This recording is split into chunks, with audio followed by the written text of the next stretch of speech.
tous et bienvenue dans Débat Foot Marseille sur Football Club de Marseille, sur Provence Azur TV, VAR Azur TV. Au programme de cette émission, on va forcément parler du match de samedi de l'Olympique de Marseille face à Montpellier au stade Vélodrome. On parlera également de Rongier. Doit-il être titulaire dans cette équipe? À la place de qui? Il y aura également les Paris FCM avec notre partenaire Unibet. Et puis, nouvelle rubrique, le vrai faux. On va en parler avec qui? Avec Jean-Charles qui est avec nous. Salut Benjamin. Ça va Jean-Charles? Ça va très bien, merci. On va en parler avec qui? Avec Jean-Louis Pacul qui est avec nous. Salut à tous, c'est une première pour moi, j'ai essayé d'être à la hauteur. Ouais, je pense. Ah, ça va être compliqué, il n'y a que des spécialistes. Avec Titi qui est avec nous. Bonjour Benjamin, bonjour à tous. Alors Titi, juste petite précision parce que maintenant on met les arrobases sur les synthés de présentation et ton arrobase est un peu compliqué. C'est mode 254, 504. Non, c'est Titi, c'est toi le boss. Oui, non mais c'est pas le arrobase ça. Ouais, non, c'est pas le arrobas. Moi, c'est quoi ce truc 254? C'est le numéro qu'ils m'ont donné quand je me suis inscrit. D'accord. Vous êtes sur Twitter vous aussi les gars, vous le savez ou pas? Non, t'es sur Twitter toi ou pas? Non, si je te montre mon téléphone, tu vas vite comprendre. Je suis nulle part moi. Mon Tu as téléphone, bien raison, tu as bien il y a raison. une touche verte quand je parle, une touche rouge quand j'arrête. Un vrai téléphone quoi. Et j'ai pas de Juste un mail et téléphone. j'en aurai jamais. Allez, on va passer tout de suite à la première partie de cette émission, c'est l'avant-match OM Montpellier. L'Olympique de Marseille qui reçoit Montpellier samedi au stade Vélodrome, donc pour la 6e journée de Ligue 1. Première question, l'enjeu de ce match pour vous c'est quoi? Sachant que on est sur une petite série, ça y est quand même, Jean-Louis. L'enjeu de ce match pour toi c'est quoi? Ben, l'enjeu de match il est simple, hein. Tu regardes le classement, tu as 2 points du Paris Saint-Germain, ils reçoivent Lyon. Si tu bats Montpellier, tu les croques, tu reviens à leur hauteur. Bon, ils seront devant avec la différence de but. Donc l'enjeu, il est simple, hein, c'est prendre la tête du championnat, ce qui n'est pas arrivé à l'OM depuis vrai que le titre de champion d'automne, ça date de l'époque Bielsa. Donc l'enjeu, il est très clair. Hein. Et oui, parce que Paris joue le lendemain. Donc provisoirement, on pourrait être leader de ce championnat de Ligue 1. Après les 2 premières journées de championnat, On faisait ça. c'était pas gagné quand même. La cata. Hein, c'était pas gagné. Absolument pas, non, on s'est tous inquiétés. Hein. Après les 2 premières journées, on était tous au stade face à Reims, on s'est dit mais qu'est-ce qui se passe? C'est pas possible que l'Olympique de Marseille puisse jouer de cette manière et perdre au Vélodrome de cette manière-là. Donc on s'est vraiment inquiété, on s'est dit on va partir sur une nouvelle saison catastrophique. Et puis, à partir de la 3e journée, tout a changé. La victoire à Nice, des résultats à domicile, une belle victoire une nouvelle fois à Monaco. Et on se retrouve à seulement 2 petits points, comme dit Jean-Louis, de Paris. Et en cas de défaite de Paris ou de match nul entre Paris et Lyon, on pourrait, nous, si les 3 points Il faut gagner quand même, Jean-Charles. c'est les 3 points de gagner, on serait premier ex-aequo. Donc c'est tout l'enjeu de cette rencontre et surtout l'enjeu de cette journée de championnat. Alors effectivement, on pourrait être premier samedi, mais même si on va au-delà, là on rentre dans une période, Thierry, même sur les 4 prochains matchs où, l'OM, on ne va pas dire que c'est un boulevard, mais il y a quand même des possibilités sur les. Donc je vais vous donner les 4 prochains matchs. C'est Montpellier, ensuite c'est Dijon, Rennes et Amiens. Et Strasbourg après la trêve internationale. Donc c'est, à la rigueur, je pourrais dire, c'est même pas un boulevard, c'est une autoroute quoi. Ah carrément, toi tu. Ouais. Bah, si la série se continue et qu'on arrive à enchaîner les bons résultats, on peut faire, je ne vais pas dire carton plein, mais pourquoi pas au moins 3 victoires, un match nul, quoi. Non, mais ce qui est important, c'est qu'au-delà de cette autoroute, comme vient de dire Thierry, c'est que les autres équipes vont jouer en Ligue des Champions, donc ils vont lâcher de l'énergie, ils risquent d'avoir des blessures, des petits problèmes d'effectifs, donc ça peut nous permettre à nous, puisqu'on n'a pas autre que le championnat de France, d'être peut-être meilleur physiquement, et puis entre-temps de se ressourcer et de les prendre comme il les faut. Et peut-être prendre des points aussi maintenant pour pouvoir s'offrir quelques jokers contre les gros quand on va recevoir Lyon. Bien sûr, d'autant que ce championnat, contrairement à la saison dernière en particulier, tout le monde a perdu. Donc tout le monde peut perdre. Bon, encore que quand on a vu quand même le match contre le Real, dans une équipe très amoindrie, un gros Paris Saint-Germain, même si le Real a été très en dessous de son niveau. Voilà. Mais l'an dernier, ils avaient aligné 14 victoires consécutives. Là, ce n'est pas le cas. Donc je pense que le championnat, cette année, est très, très ouvert. Qu'est-ce que vous pensez de cette équipe de Montpellier? Je vais peut-être vous donner quelques stats avant. C'est Montpellier 12e de Ligue 1. 12e, reste sur... alors, il y a des victoires à domicile, notamment contre Nice et contre Lyon. Mais à l'extérieur, c'est quand même moins bon. C'est 2 défaites et 1 nul à l'extérieur. Jean-Louis, cette équipe de Montpellier, tu t'y as regardé un petit peu toi? Ouais, mais cette équipe, elle est emmerdante à jouer. Hein. Elle est bien organisée. Elle a un entraîneur qui connaît parfaitement la situation, qui connaît parfaitement Marseille. Enfin, Jean-Charles pourra en parler, qui est un vrai guerrier sur le banc. Ils ne vont pas venir regarder jouer l'OM. Alors ça ne veut pas dire qu'ils vont gagner. Hein. Je pense qu'objectivement, intrinsèquement, les joueurs marseillais sont meilleurs. Si on regarde à tous les postes à peu près, les Marseillais sont à peu près supérieurs à tous les postes, mais c'est une vraie équipe de football qui est bien organisée, qui a un très bon entraîneur. Attention. Ouais. Mais qui réussit plutôt à domicile. Ouais, mais bon, Montpellier, c'est la maison. Oui, voilà, Montpellier, c'est plus bon. Ça reste quand même un derby, qu'on le veuille ou non, entre Marseille et Montpellier. Michel Derzakarian, qui est un pur Marseillais, que je connais très bien, que Jean-Louis connaît très bien aussi, qui lui va mettre certainement une pression supplémentaire à ses joueurs.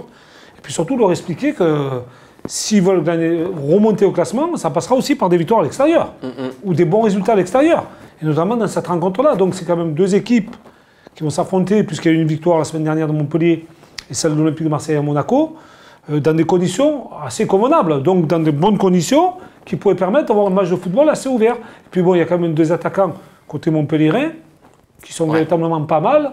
Et je pense aussi à Paulet, c'est ça Mollet. Mollet, pardon. Ouais, Mollet, parce que très bon joueur. Très très bon joueur. Il faudra se méfier. Donc voilà, il y a un tas de choses.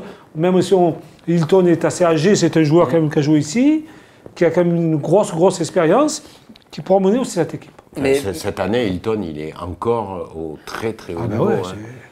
Placement magnifique, intelligence de jeu, méchant sans avoir l'air de l'être. Un vrai très beau défenseur. Et pourtant, Montpellier que 12e au final. Hein. Montpellier ne fait pas un gros début de saison non plus. On a tendance à... Est-ce qu'on n'a pas tendance toujours à surévaluer un peu cette équipe aussi? Parce que c'est pas non plus... Mais Montpellier est sur le 12e avec seulement 2 points de retard sur nous, non? Je ne me trompe pas, c'est bien ça. Ouais. Donc, en fait, moi je ne parlerai pas. 2 ou 3.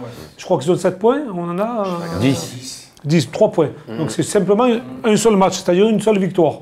Donc le début de championnat ne veut pas dire grand-chose aussi. L'OM est dans une bonne disposition, avec un entraîneur qui a donné maintenant une directive qui pourra aussi servir à ses joueurs, qui aujourd'hui ont bien compris aussi ce que l'entraîneur attendait de ces joueurs-là, de cette équipe. Thierry va nous dire que le stade en ce moment il est comblé. Le stade il est beau, il est comblé. Il est beau, il y a une belle ambiance. En plus dimanche à Monaco, il y avait un beau parquage. Il y a des belles LED, il y a de non, après, surtout, il va falloir bouger le bloc de Montpellier. Dimanche, Derzakarian va faire encore un bloc bas, il va jouer à 3 défenseurs derrière et qu'on risque d'avoir le même match que contre la première journée contre Reims et que Montpellier va nous attendre et nous contrer. Donc j'espère que marquer dans les premières minutes pour pouvoir débrider cette rencontre, parce que sinon ça risque d'être fermé très longtemps, quoi. Il ne faut pas se faire aspirer comme on était à Monaco, notamment sur les 2 premiers buts. Monaco a joué bas, c'est-à-dire que si nous on va aller chercher l'équipe Montpellier, ce qui est tout à fait logique, d'aller les chercher, de les priver de ballon, mais surtout il faut bien les priver dès la première relance, parce que sinon, si on se fait aspirer et qu'on laisse les espaces entre les lignes, comme on s'est fait piéger à Monaco, ça va aller très vite devant, et là ça peut devenir dangereux. Alors l'intérêt, comme dit Thierry, c'est de vite marquer, et surtout de faire sortir cette équipe Montpellier. C'est toujours compliqué de jouer face à des équipes qui jouent comme ça, avec 3 défenseurs derrière. Ouais, mais maintenant c'est classique. Oui. Maintenant tu le sais. Tu sais que la solution, est-ce qu'il faut s'adapter d'entrée de jeu à ce système-là? Il faut jouer son jeu. Ouais. Voilà. Moi, je pense qu'il ne faut pas être trop calculateur. Non. Je pense que quand on est Olympique de Marseille, je le dis, ça fait des années, il y a le cycle droit au but, à un moment donné, il faut qu'on soit respecté. Qu'on arrive, du moins, à se faire respecter. Et encore bien plus, ici, au Stade Vélodrome.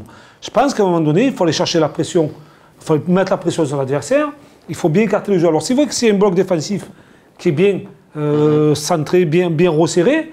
il va falloir chercher des espaces. Les côtés, il va falloir trouver des joueurs qui sont capables d'éliminer directement leur adversaire direct et trouver la solution en profondeur. Je pense qu'il y a cette qualité à l'OM. Aujourd'hui, puis bon, on a un attaquant maintenant à qui il ne faut pas énormément d'occasions pour les marquer un but. Donc tout ça peut enchaîner sur des résultats très positifs et surtout mettre en difficulté les défenseurs adverses. Alors il y a une chose à prendre en compte aussi, c'est que dans cette défense à 3, il y a déjà un incertain, c'est Congré, qui revient de blessure, qui sera peut-être dans le groupe, mais bon, on ne sait pas trop s'il va jouer, il n'est pas sûr de jouer. Et tu as aussi déjà un joueur suspendu, qui est Pedro Mendes. Donc ça aussi, ça peut éventuellement être favorable à l'Olympique de Marseille, non? Écoute, j'ai envie de te dire, on s'en fout, quoi. Et voilà, tu sais qu'au stade Vélodrome, les équipes viennent pour ne pas perdre. Ouais. Que les équipes sont bien préparées maintenant, techniquement, physiquement, tactiquement, avec des entraîneurs plutôt frileux, ce qui donne à notre championnat, à mon avis, une qualité certaine, même si c'est moins spectaculaire que d'autres championnats. Et puis, quand tu es l'Olympique de Marseille, tu joues ton jeu, il est maintenant à peu près en place. Et puis voilà, tu résous les problèmes. Et tu dois avoir des joueurs sur le terrain, et Jean-Charles est mieux placé que personne pour en parler, qui, compte tenu des premières minutes où tu vois comment ça joue en face, trouvent les solutions, viennent jouer entre les lignes. Enfin, c'est ça. Si tu payes un mec 200 000 euros et qu'à Montpellier, il en gagne 35 000, c'est pour qu'il sache résoudre ce type de problème. Non, mais en plus, on parlait de la défense à 3, et notamment il y a des incertitudes et une suspension. C'est fort possible qu'il soit à 4, mais qu'il renforce le milieu de terrain. Tu penses qu'il peut, du coup, non, mais c'est fort possible qu'il renforce son milieu de terrain, notamment en milieu de terrain à plat. Ce qui permettrait une nouvelle fois de consolider sa zone défensive. Maintenant, comme on vient de dire, et sans parler même trop de salaire, il y a des joueurs qui sont capables de débloquer des situations. Ouais, mais bon, jusqu'à présent, ces joueurs-là, ils ne l'ont pas forcément tout le temps montré sur le terrain. C'est pour ça qu'on en est là aussi aujourd'hui. Non, mais si on regarde un petit peu les passes décisives,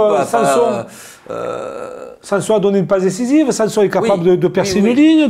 Là, ça va un petit peu mieux. Le petit Lopez, sa technique, il est capable aussi. Avec même Strootman, avec un long ballon, il est capable aussi de sauter une ligne. Ouais. Il y a Payet qui revient un peu dans le coup aussi. Moi, je pense qu'il y a certaines solutions. Voilà, exactement. Ça sera notre gros débat. On en parlera. Est-ce que justement, on va voir pour la première fois Rongier en tant que titulaire? Alors, on va passer au 11 de départ de l'Olympique de Marseille, qui sort d'une belle victoire, mais qui a quand même encaissé 3 buts. Moi, je signe tous les week-ends pour encaisser 3 buts, il faut en mettre 4. Et on voit du spectacle, Jean-Louis. Ça, c'est Cruyff et le Barça. Voilà, c'est vrai. Il y a une incertitude aussi côté Olympique de Marseille, c'est Sakai. Donc, il y aura une conférence de presse aujourd'hui d'André Villas-Boas qui va très certainement nous donner des nouvelles de son état physique. Est-ce qu'il peut débuter ou pas? Est-ce qu'il y a des choses à changer par rapport au dernier 11 de départ selon vous, ou est-ce que... S'il y a un élément à changer, c'est la rentrée de Rongier. Ouais. C'est le seul élément. C'est le seul élément. Sinon, Sakai, le mollet, c'est très complexe. Ouais. Il y a beaucoup de fibres qui passent. Bon, je ne suis pas médecin, mais j'ai eu un petit problème au mollet. On a toujours l'impression d'être soigné. Et puis ça revient d'un coup et ça se répète. Donc je pense pas que Sakai prendra le risque, et même le staff médical, de le faire jouer s'il y a une légère incertitude. Maintenant, défensivement, on sera obligé de garder la même défense. Je ne pense pas que Caleta-Sarr fera son apparition. Non. Et je pense que dans l'entrejeu, par contre, il y a Rongier qui peut faire son apparition dans le milieu de terrain. Alors maintenant, qui sortir? Voilà, bah ça sera notre gros débat d'après. On en parlera un petit peu plus tard. Voilà, pour moi, ça sera le seul changement qu'il peut avoir dans cet effectif-là, puisque devant, ça a bien marché. Et je ne vois pas quel joueur pourrait rentrer à le passer. Thierry, tu es d'accord avec ça? Ou tu ferais d'autres changements, toi? Moi, je ne vois aucun changement par rapport au 11 de départ de Monaco. Je pense qu'il va renouveler le même 11 de départ. Et que dimanche, Rongier risque de démarrer encore sur le banc, puisque l'apport de Rongier dans l'effectif apporte de la concurrence à Sanson et à Lopez. Et ils ont élevé le niveau de jeu à Monaco. Donc, il va avoir du fil à retordre pour faire sa composition de départ. Germain, côté gauche, côté droit, ça te oui, alors moi, là, je ne change rien. Non? Germain, Benedetto, je pense que c'est la meilleure combinaison offensive de l'OM et Moi, je serais Villas-Boas, je ne suis pas lui, hein, je ne suis pas entraîneur, il a fait Chelsea, Porto, le Zénith, la Chine, il a connu des cultures footballistiques différentes, c'est un excellent entraîneur, j'en suis persuadé.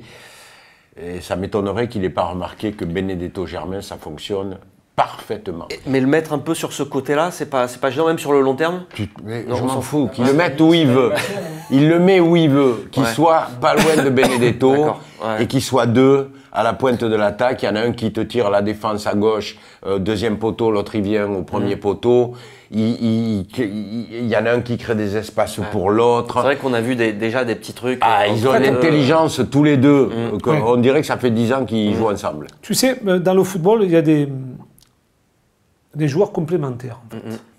Et ces deux joueurs-là, je pense qu'ils ont leur finesse de jeu, mais surtout leur complémentarité dans le jeu offensif. C'est-à-dire que dans les déplacements, comme dit Jean-Louis, il y a cette force de déplacement qui est superbe. Et puis il y a l'intelligence de Germain, qui va piquer lui au premier poteau très souvent, qui est capable de tourner autour de Benedetto, qui est capable de marquer aussi, et qui est capable de donner le dernier ballon de but. Donc, quel intérêt de vouloir changer un joueur qui s'adapte bien à son avant-centre? On l'a cherché pendant un bon moment. Là, je pense qu'on l'a trouvé. Il a besoin de confiance aussi, le petit Germain, parce qu'on a souvent tendance à dire Germain, il fait des mauvais matchs. Mais d'abord, il ne joue jamais à son poste. Il a souvent été critiqué. À son poste, oui, parce qu'il n'était jamais associé à un autre attaquant, tu veux dire, c'est ça? Parce que au poste d'avant-centre, il a déjà joué. Non, mais ce n'est pas son poste avant-centre. Son poste, c'est 9,5. C'est-à-dire que tu as Benedetto et tu as Germain qui tourne autour. Ça a été un petit peu le cas à Monaco, même s'il était un petit peu décroché sur le côté droit. Mais je trouve qu'il a été très bon même sur le côté droit. Parce qu'il est bon aussi dans la zone défensive. Quand nous, on perd le ballon, il est capable de faire l'effort pour venir fermer le couloir. Et ça, quand tu es entraîneur, tu apprécies énormément ce style de joueur. Donc je pense que c'est un apport supplémentaire. Germain, juste pour finir sur lui, qui a subi quand même beaucoup de critiques, était même sifflé sur les 2 premiers matchs au Vélodrome. Surtout que Jean-Louis et Thierry, ce tandem-là, ce qui peut être intéressant, c'est que ce soit Rongier, Lopez ou Sanson, ou même Sarr ou Sakai, sont capables, à un moment donné, quand Germain rentre vers l'intérieur, d'aller prendre ce couloir droit. Bien sûr. Ça, c'est des tactiques de jeu qui peuvent servir au coach marseillais. Parce que c'est un apport supplémentaire. Quand il n'y a pas de solution, on en parlait tout à l'heure, quand il y a un bloc bas et qui défend très bas, notamment Montpellier, ça sera le cas, il y a ces joueurs-là qui sont capables de rentrer dans l'axe, de mener son défenseur et surtout donner la possibilité à un latéral, un milieu de couloir, d'aller prendre ce couloir et donner une solution supplémentaire. Allez messieurs, on s'arrête là pour cet avant-match et on va passer au Paris FCM avec notre partenaire Unibet, c'est tout de suite.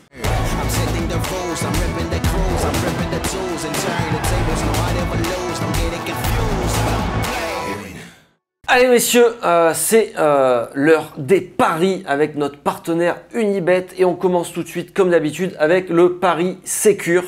Le pari Sécure qu'on a sélectionné du coup, c'est simplement un but de Benedetto. La cote est à 2,63. Pas mal, hein. C'est plutôt une cote sympa pour Benedetto qui enchaîne les buts là. Les Anfield, c'est un peu l'enfant, non? Donc ça paraît cohérent comme pari à l'Olympique de Marseille. Aujourd'hui, c'est toi le spécialiste des paris. Pour moi, c'est un coup sûr. Toi, tu mises dessus ou pas ce week-end? Bah oui, je veux mettre un billet vert dessus. Alors, il y a un autre pari, c'est le pari fou dans cette rubrique et on va rester sur Benedetto. Et là, on va miser sur le triplé de Benedetto. C'est pour ça que ça s'appelle le pari fou. On est d'accord? On cherche la grosse cote en fait. Mais c'est pas si con que ça parce que il reste sur un doublé quand même, Benedetto. Ouais, donc il faut qu'il fasse 3 buts ou plus de Benedetto, la cote, là, elle est à 60. Donc là, tu vas chercher le gros chèque quand même. Non, mais attends, tu mets un billet vert là?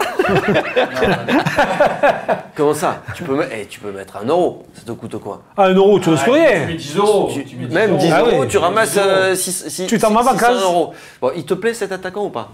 Moi, l'attaquant me plaît beaucoup. De toute façon, quand on s'est braqué des matchs Boca, River Plate, dans la Bombonera, là-bas, tu as peur de rien. En plus, lui, la pression du stade Vélodrome, il s'en fout. Je ne sais pas si tu as eu la chance d'aller voir un match à Buenos Aires, dans la Bombonera, surtout un derby contre River Plate. Il y a 100 000 fadas. C'est fada, oui. Nous, on parle des fatigués ici, mais là-bas, c'est des fadas, quoi. Et la pression, il s'en fout, il est intelligent, il est bon, il est généreux, il est adroit. Bon, moi, je ne mets pas de sous. Il est tatoué. Il est tatoué, il a tout. D'ailleurs, je t'annonce 22 buts cette saison pour Benedetto. Toutes compétitions confondues, 22 buts. Il faut surtout prier pour qu'il ne se blesse pas parce qu'il n'y en a pas d'autres. Voilà, mais voilà, donc moi je ne mets pas de sous sur le triplé, je m'en fous, mais je mets des sous sur 22 buts à la fin de la saison. Parfait. Et on termine avec le combiné du week-end. Alors le combiné du week-end, on mise sur les concurrents de l'Olympique de Marseille pour les places européennes, le podium. Donc il y a un premier match, c'est Rennes-Lille. On a sélectionné un match nul sur ce match, donc la cote est à 3,10. Angers, Saint-Étienne, on a misé sur Angers, une cote de 2,15. Et puis l'affiche du week-end en Ligue 1, c'est Lyon-PSG. Et on a mis une victoire de PSG avec une cote à 1,88. La cote totale boostée d'Unibet est à 12,53 sur ces 3 matchs-là.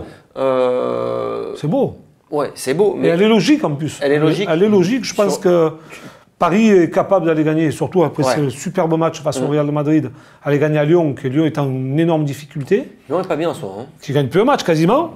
Rennes-Lille, tu m'as dit que c'était. On a mis un match nul. Match nul. Ouais. Je pense logique aussi, puisque Rennes va jouer en Europa League ce soir, que Lille a joué mardi. Ça peut être un match équilibré. C'est 2 équipes qui vont jouer aussi le haut du tableau. Et la victoire de l'Olympique de Marseille, je pense que c'est un très très bon combiné. Et c'est des confrontations entre des équipes de tête qui peut, ça peut. Et à Saint-Étienne-Angers aussi. Si on revient sur le match de l'OM, la victoire elle est d'autant plus intéressante pour l'Olympique de Marseille. Ça peut éclaircir la situation. Ouais. Allez, on s'arrête là pour les paris et on passe au gros débat. Allez, le gros débat cette semaine concerne Valentin Rongier. Doit-il gratter une place de titulaire? Parce qu'il n'a pas été titularisé le week-end dernier. Et à la place de qui? Alors déjà, je ne sais pas vous, mais moi je m'attendais déjà à voir Valentin Rongier titulaire à Monaco. Est-ce que vous pensez que finalement c'était une bonne gestion de la part de Villas-Boas de ne pas l'avoir aligné d'entrée par rapport à la gestion de son groupe et aux hommes en place déjà? Je pense que c'est une bonne gestion, comme il venait d'arriver, qu'il n'avait pas joué encore avec l'équipe, de l'avoir mis sur le banc et d'avoir débuté. Là, il a joué 14 minutes là, dimanche soir. Et même dimanche, je ne sais même pas s'il va titulariser, parce que Lopez et Sanson ont haussé le niveau de jeu, puisqu'il est arrivé Rongier, donc ça apporte de la concurrence saine, donc on va voir. Les places vont se gagner à l'entraînement. Vous en pensez quoi, vous, messieurs? Toi, tu penses qu'il faut le mettre dans le bain maintenant, Rongier, ou comme Thierry, tu dis, bon, c'est la concurrence, les autres, ils ne déméritent pas, il n'y a aucune raison qu'ils prennent la place d'un des trois? Écoute, il vient d'un club où il y a une vraie culture footballistique. Bon. Donc, a priori, c'est un joueur intelligent, technique, qui a été quand même façonné à la nantaise. Et on sait ce que ça veut dire, en tout cas ceux qui ont un peu de mémoire, et malheureusement l'âge d'avoir connu les grandes équipes nantaises. Mais il y a une culture footballistique dans ce club, tactique, technique. Après, c'est vrai que Lopez et Sanson sont bons en ce moment. Mais bon... Enfin, ils sont bons, après sans plus aussi, quoi. Rien, oui, non, mais ils font le job, quoi. Ils font le job. Rien n'empêche, oui, effectivement, de faire reposer ou l'un ou l'autre. Ça dépend après de la manière dont on gère son effectif. Voilà. Et tu trouves que c'est intelligent, ça, justement, de pas... Parce que, tu vois, c'est quand même une recrue, une des recrues estivales, tu as mis quand même un certain chèque.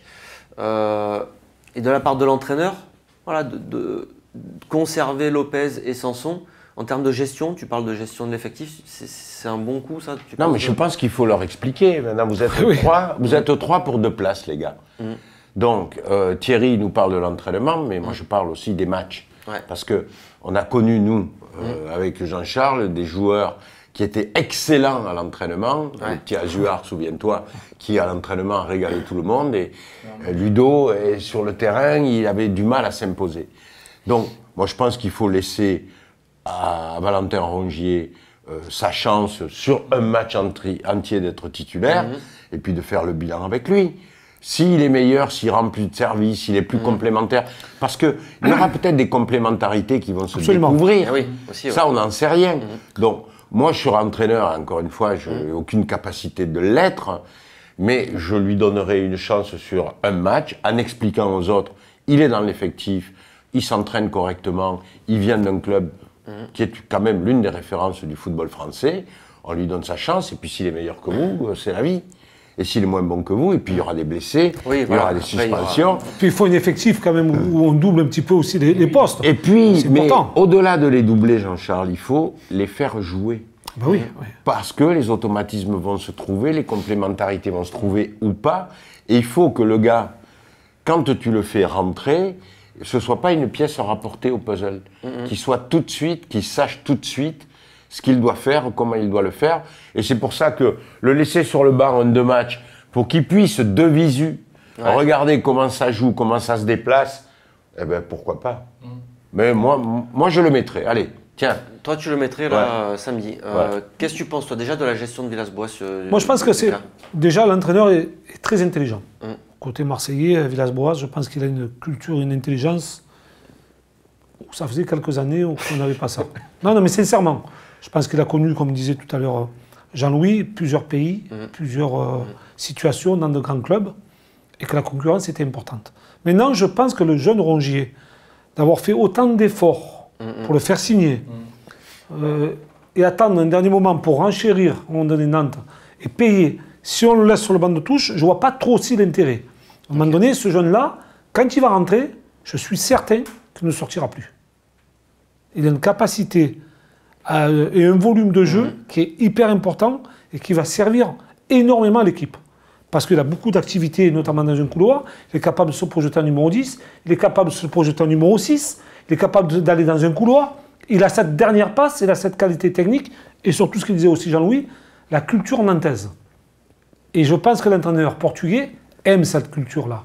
Maintenant, le choix entre Sanson et Lopez, et peut-être Strootman, voilà, c'est la parce que est-ce que Sanson n'est pas capable de jouer dans l'axe devant la défense et jouer... Sanson Je ne sais pas. Après, tu sais, le football, même si tu n'es pas façonné à jouer dans un poste, tu peux le devenir quand l'équipe elle tourne.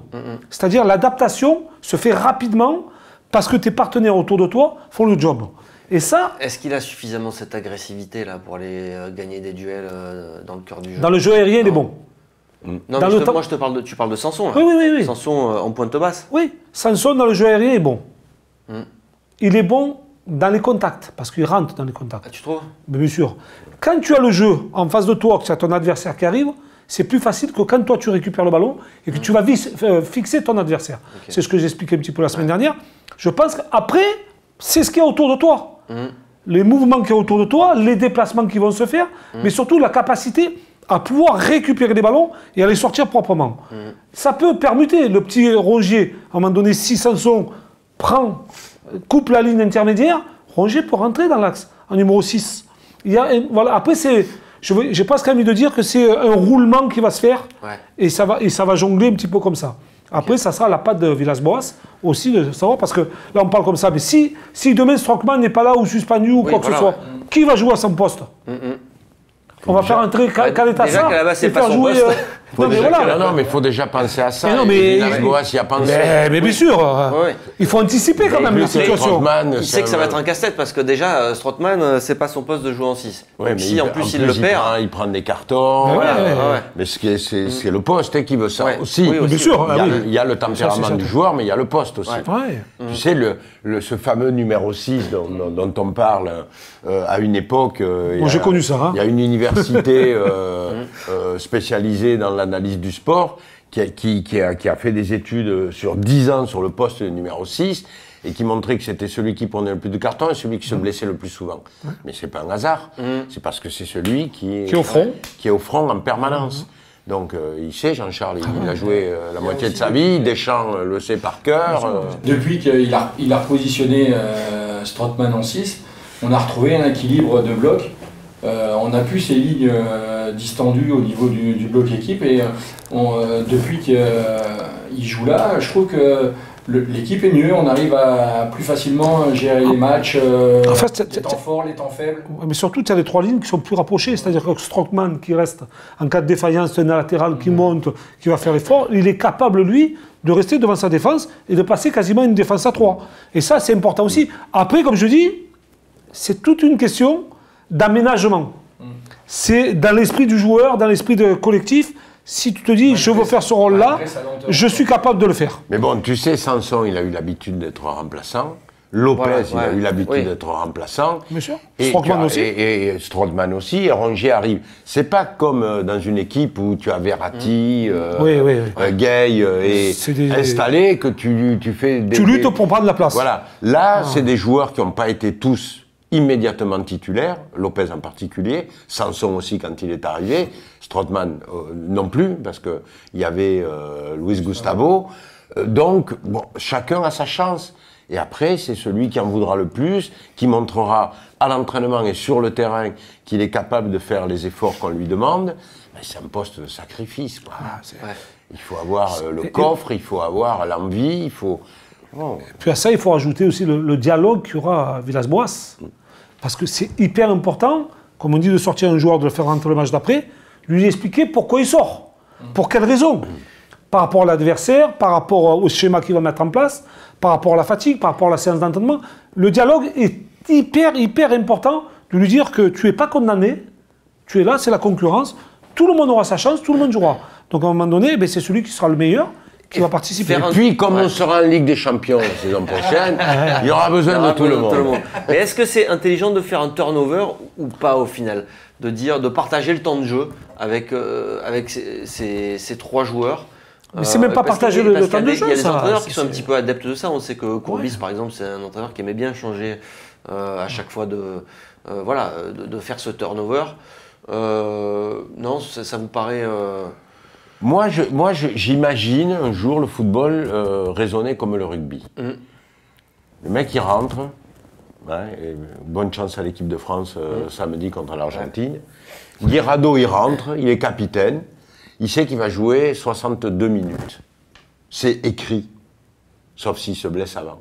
Et qu'à la 62e minute, il y a un mec qui va rentrer, qui connaît exactement le plan de jeu, qui va rentrer, qui va faire le même job. Je ne vois pas pourquoi au football, on a comme disait Mélenchon, des gazelles, je ne me souviens plus du terme qu'il avait employé. Mais pourquoi pas dire à un mec, tu vas jouer 60 minutes. Et puis à la 60e minute, parce qu'il y a un mec qui va rentrer frais, qui va savoir exactement quoi faire, parce qu'il est préparé pour. Je ne vois pas pourquoi ça ne fonctionnerait pas comme ça, le football. Alors, après, il y a moins de choc. Les footballeurs, ils vont me dire que c'est une connerie majeure. Tant pis, je le tente. Et puis, certains joueurs ont beaucoup trop d'ego pour accepter un remplacement en cours de match. Mais surtout Jean-Louis a certainement raison. Mais surtout, il y a beaucoup moins de choc frontal dans le monde du football que dans le monde du rugby. Donc après, et puis c'est vrai que quand on t'explique ça, il faut savoir bien l'expliquer. Surtout être un psychologue, parce que là, c'est une gestion totalement différente. D'expliquer à un joueur, il faut qu'il accepte, qu'il se mette dans la peau d'un remplaçant ou d'un titulaire et de savoir qui va sortir. Donc, ça se travaille. Mais quand tu es joueur, c'est difficile de l'accepter. Je vois que c'est une connerie. Voilà. Non, pas du tout. Non. Ce que je veux dire, c'est que c'est difficile de l'accepter quand tu es joueur. Voilà. Bon, donc, Rongier a sa chance, et moi, je le ferai débuter, si j'étais Villas-Boas, contre Montpellier, samedi à 17h. Allez, pour trancher, tu le fais débuter toi aussi ou pas? Oui, à la place de Lopez. À la place de Lopez. Allez, on passe tout de suite à la dernière partie de cette émission, et c'est une nouvelle rubrique, c'est le vrai-faux. Allez, nouvelle rubrique dans Débat Foot Marseille, c'est le vrai-faux. Je vais vous donner une affirmation où vous allez me dire si... Aïe. Faut trancher, faut argumenter éventuellement. Allez, si je vous dis Payet ne peut être bon qu'en meneur de jeu, vrai ou faux? Faux. Faux pourquoi? Faux, parce qu'on l'a vu dimanche encore à Monaco, il le met sur le côté gauche. Et ça dépend de l'animation du jeu que les joueurs proposent. Et il revient toujours dans l'axe, hein, il ne reste pas cantonné sur son côté gauche. Hein, donc, Exactement. Non, il ne faut pas le laisser en meneur de jeu. Vous êtes d'accord, parce que c'est quand même le débat de ce début de saison autour de Payet. On nous dit que Dimitri Payet, son poste c'est meneur de jeu et Villas-Boas ne veut surtout pas le faire, surtout pas. Il a dit qu'il ne le ferait pas jouer en meneur de jeu cette saison.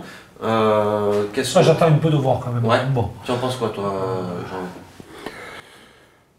Moi, j'ai du mal avec Payet parce que des fois je le trouve excellent, des fois je le trouve fainéant et des fois je le trouve inexistant. Au-delà des qualités footballistiques indéniables qu'il a, de son adresse et tout ça. Donc moi, je serais Payet, je me dirais pourvu que je joue. Ouais, mais c'est clair, il a raison. Il a raison. Moi, je pense que. Vrai ou faux alors? Moi, Payet je dis que ne peut jouer que. Faux. C'est faux. C'est faux parce que. C'est faux parce que quand on voit les qualités, les pétris de qualité technique, ce joueur-là, il est capable de tout faire dans une rencontre, comme il est capable de passer totalement au travers. Donc déjà, il dézone énormément de son côté gauche pour entrer dans l'axe. On a vu les statistiques, notamment de Canal la semaine dernière à Monaco. Il a joué plus de temps dans l'axe que sur le côté gauche. Donc c'est un faux problème. Allez, on passe à l'affirmation suivante. Maxime Lopez. À chaque fois, c'est un petit peu des sujets qui font le débat dans l'actualité. Et nous, on va chercher plus loin. Eh oui, voilà. Maxime Lopez ne fait que des passes latérales qui ne servent à rien. Alors ça, c'est totalement faux. C'est totalement faux, je vais t'expliquer pourquoi. Parce que quand tu es joueur de ballon, que tu fais des passes latérales, à un moment donné, la passe à profondeur, elle va arriver. Et je me rappelle du premier but à Monaco, il y a eu 24 passes, et notamment sur les côtés.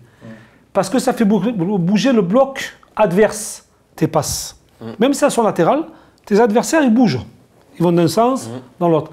Après, c'est la capacité à pouvoir s'incorporer dans la petite brèche. Un joueur de l'Olympique de Marseille, d'aller se chercher, notamment Benedetto, d'aller trouver l'espace, de trouver le bon moment pour lui donner le dernier ballon. Alors je pense que c'est un faux problème.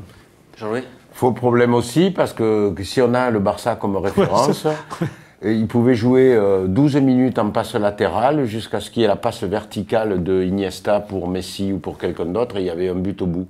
Donc, non, moi je pense que Lopez, quand il fait des passes latérales, c'est parce qu'il n'y a pas de solution, et c'est pour attendre une solution, mais il est très bon dans la passe verticale aussi. Donc je dis faux. Maxime Lopez qui, lui aussi, suscite toujours le débat.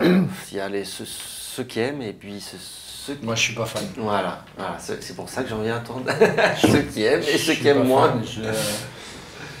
Donc c'est vrai pour toi? J'aurais tendance à dire que c'est vrai parce qu'il n'apporte pas beaucoup au niveau du jeu, dans les passes en profondeur, dans la récupération des deuxièmes ballons, dans les frappes. Je le trouve pas performant, quoi. Je trouve qu'il soigne ses stats, mais je trouve pas qu'il augmente pas son volume de jeu. Alors, en revanche, j'ai trouvé dimanche à Monaco qu'il avait élevé son niveau de jeu par rapport, je pense, à l'arrivée de Rongier. Donc, la concurrence est bénéfique. Tu veux rajouter quelque chose? Juste un petit truc, pour ajouter ce que disait Thierry, c'est que est-ce qu'on cherche la performance de Lopez ou on cherche ses passes latérales? C'est-à-dire que tu m'expliquais, est-ce que ces passes c'était une bonne chose ou une mauvaise chose? J'ai essayé d'expliquer pourquoi. Maintenant, je suis de l'avis à Thierry en disant qu'il manque d'efficacité. C'est-à-dire que c'est un joueur qui est capable, par rapport à sa technique, de donner un dernier ballon de but et surtout d'aller chercher maintenant un petit peu le but adverse en essayant de marquer un petit peu plus de buts. C'est ce que j'aimerais chez Maxime Lopez. Après, ces passes latérales, je pense qu'elles servent à quelque chose. Allez, on termine par une dernière affirmation qu'on a pu entendre d'un chroniqueur radio, enfin d'un consultant radio. C'était sur RMC, Christophe Dugarry. La victoire à Monaco ne peut pas être un match référence. Et il termine en disant aussi, sinon l'OM va pas droit dans le mur, mais presque. La victoire face à Monaco ne peut pas être un match référence. Vrai ou faux? Pour moi, je trouve qu'il a raison. En fait, si on se réfère à ce match, il y a encore beaucoup de choses à améliorer. C'est pas parce qu'on a gagné 4-3 du côté de Monaco que tout était rose. Il y a beaucoup de choses, il y a eu beaucoup de faiblesses, notamment sur les 2 premiers buts. Donc il y a à rectifier aussi sur le domaine défensif. Mais ce n'est pas que sur le domaine défensif. C'est-à-dire que c'est sur le bloc équipe. C'est est-ce que tout le monde travaille en même temps? Est-ce que tout le monde monte en même temps? Est-ce que tout le monde recule en même temps? C'est ça où il faut travailler. Après, il y aura des matchs références. Et là, j'attends contre les gros. C'est contre les gros où on verra si l'OM a une capacité à élever son niveau de jeu et de montrer un match référence. Là, Monaco, on ne peut pas dire que c'est une équipe, depuis le début de la saison et depuis la saison dernière, qui a prouvé qu'elle était une grosse équipe dans ce championnat. Vrai ou faux? La victoire face à Monaco ne peut pas être un match référence. Moi, je pense que pour une fois, je suis d'accord avec Dugas. Ça m'arrive rarement. Mais moi, ce que j'ai retenu là-dessus, s'il y a une référence, c'est sur la réaction. Parce que quand tu en prends 2 en 10 minutes, que tu es capable de finir le match comme ils l'ont fini pour aller chercher la victoire, in fine, pour moi, c'est une référence au niveau de la réaction, de l'orgueil, de la réaction. Voilà, de ce point de vue, c'est une référence. D'un point de vue footballistique, ça n'en est pas une, Dugas a raison. C'est ce que je dis, il y a des points positifs et des points négatifs, donc ça ne peut pas être... enfin, Thierry, de mon tu es avis. d'accord avec ce qui a été dit ou C'est vrai et faux en même temps. C'est la vie, hein. Eh oui. Rien n'est tout à fait vrai, rien n'est tout à fait faux. La seule réaction moi, qui m'a plu, c'est le caractère de l'équipe. Ben, on est d'accord. Voilà. Et après, on a toujours les mêmes problèmes défensifs à gauche. Quand sur le 3e but, à ma vie, il lâche complètement le marquage et qui s'arrête totalement sur l'ailier qui l'a débordé et qui centre pour le but de Baldé, eh ben, c'est... Saluons tous quand même l'excellent début de saison de notre gardien, Stéphane Mandanda. Absolument. ça? Qui, vraiment, s'il finit la saison comme il l'a commencé, je pense que nous risquons Et là, il nous fait fort gagner des d'être points. en Ligue des Champions. Il a raison, parce que maintenant, il nous fait gagner des points. Ça. Ouais. Il en C'était a plus déjà le fait cas pendant gagner un petit moment. quelques-uns. Ah ben oui. sur 4-5 Il a retrouvé toutes ses capacités. Allez messieurs, on s'arrête là pour cette émission. Merci. Déjà Thierry. Eh oui, ça y est, Ça ça y est. passe vite, Eh ouais. Ça y est, C'est incroyable. fini. Mais on recommence dès samedi soir. Eh oui. Au Avec, Stade Vélodrome, notamment. alors, on ne peut plus faire de live d'avant-match. On nous a retiré. C'est pas très sympa, ça, hein, parce que ça plaisait beaucoup à ceux qui nous suivent. On avait décidé de faire un live bord terrain avec Jean-Charles. Toulouse, oui. On a eu l'autorisation pendant quelques matchs. Et puis, Le meilleur match Reims, en voilà. fait. Ouais. Et on a décidé. J'ai retrouvé le truc de Mélenchon, les pudeurs de gazelle. Voilà. Les pudeurs de gazelle. Merci Jean-Louis d'être venu. Je vous en prie, dans c'était un Débat Foot plaisir Marseille pour cette, de reparler pour cette de première. football. Tu reviens quand tu veux, c'était sympa. Vraiment Ouais. très très sympa. Je reviens quand je veux. Jean-Charles, tu reviens. Ben, on se voit samedi au match. Jean-Charles, toi, tu es obligé de revenir. Allez, à très bientôt. Prochain Débat Foot Marseille lundi. Ciao, ciao. Salut à tous. Ciao.